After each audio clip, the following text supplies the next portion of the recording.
A second, but first, an important story here, a devastating one at that. Anguish tonight for the family of 3 young boys. The children were all found dead in the 300 block of 32nd Street, and investigators say their father is a prime suspect in the brutal killings. Eyewitness News reporter Giovanna Lara is live at the scene where family members have shown up for a vigil. Giovanna.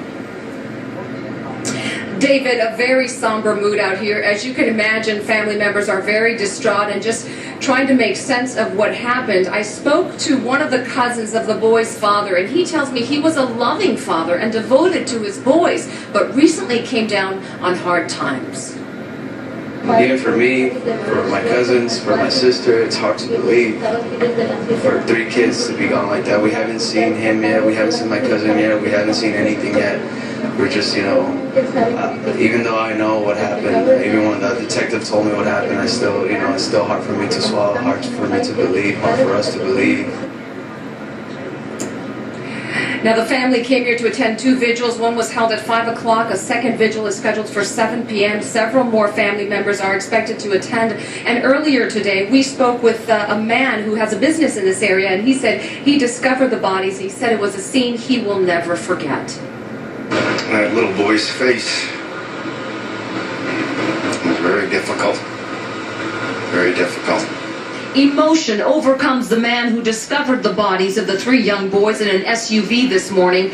John Sorrentino explains what he saw when he approached the silver SUV parked outside his business shortly before 7 a.m. I noticed a young boy on the passenger side rear seat, crouched against the door, blood all over him, and his eyes were half open. And I looked to see if there was any kind of bead on his chest, and there was nothing.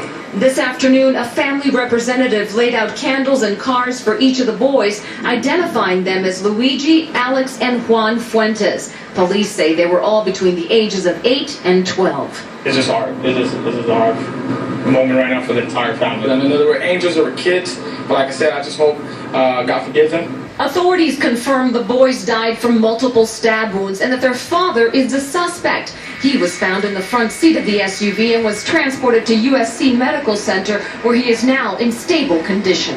It is a sad day in Los Angeles, made only slightly better by the fact that we have a probable suspect in custody. What's still not clear this afternoon is what led to the killings. Whatever the motive, it's a crime that's left this neighborhood stunned. That was really traumatic. That was very traumatic to see a child.